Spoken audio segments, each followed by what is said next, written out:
At midnight on Sunday, trail runners Ryan Sands and Griesel embarked on the ultimate Drakensberg adventure, the Drakensberg Grand Traverse. The two battled the elements and intense fatigue to break the existing record by an incredible 18 hours. They're in studio here this morning. Very good morning, gentlemen. Thank you very much for speaking to us here on Morning Live. First of all, how do you feel after having broken this record in just over 41 hours of running?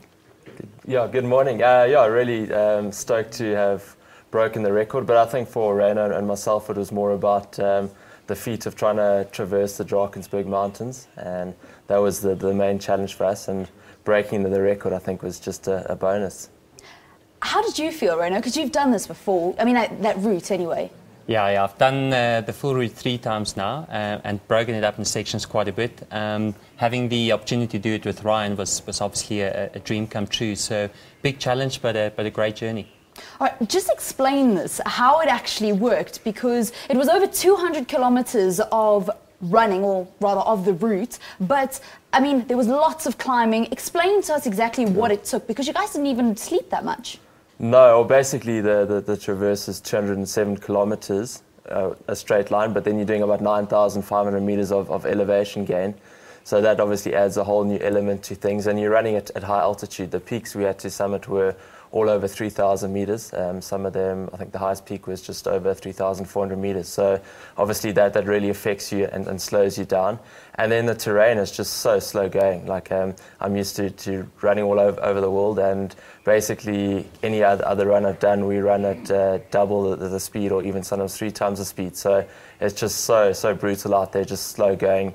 You're not following any paths. Now and again you follow a cattle trail here or there, but yeah, that's pretty difficult. And then obviously it's a fully self-supported route, so we had to carry everything we needed. Luckily there were lots of river crossings, so we could get water, and also we had to make our own route, or follow our own route, so we had to use a GPS. But that sounds easy, but it's not actually that easy. I was actually very lucky to have Reno obviously with me running, because his navigation is a lot better than mine. I think we'd still be at the start if it was left up to me to navigate.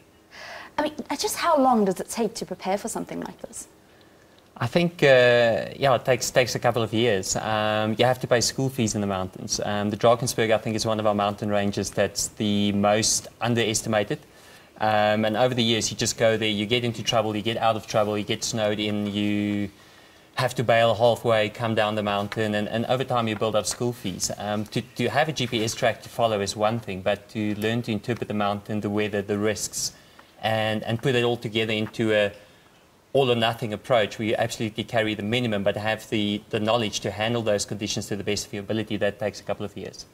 And then also, Ryan, you actually tweaked your ankle a little bit quite soon into this run. Yes, I think in the first hour I took a fall and actually gashed my hand open, and then an hour later tweaked my ankle. So yeah, mentally that was actually quite challenging for me, because I suddenly thought, well, if in the first 2 or 3 hours if I've done this to myself, what's going to happen over the next 40, 50 hours? So I was running a little bit scared for a lot of the time, and as I said earlier, I think it wasn't about trying to race the clock. It was more just trying to get through the actual traverse in one piece, and actually just trying to finish it and not get kind of too smart and get too far ahead of ourselves.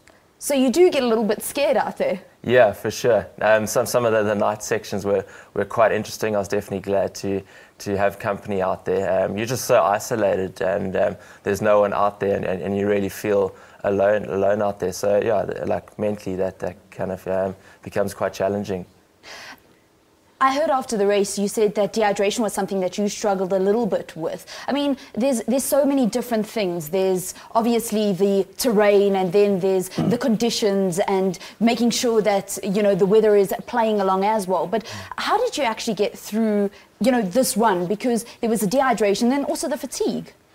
Yeah, I think anybody that's going to go and run with Ryan for 200 k's are going to dehydrate by default. That's just a challenge on its own. Other than that, you expect weather conditions to be fairly cool up there, and that's the conditions that I'm fairly good at. We had exceptionally good weather, but that meant it was quite a bit warmer as well. And that's the whole thing about running in a team. We just motivate each other. Ryan really helped and pushed me through, and you just kind of from my adventure racing background as well. You just learn to keep on pushing hard and get through it. Might not be as enjoyable as you initially thought, but the challenge is there, and we took it on and made the best of the time we could. You guys have done fantastically well. Thank you very much for coming in and chatting to us about your wonderful adventure. Thank you. Thanks very much for having us on the show. Thank you very much. Great. That's Ryan Sands and Reno Griesel just chatting to us about their Drakensberg Grand Traverse record that they set. They broke the old one by a massive 18 hours. That's how we conclude your sport.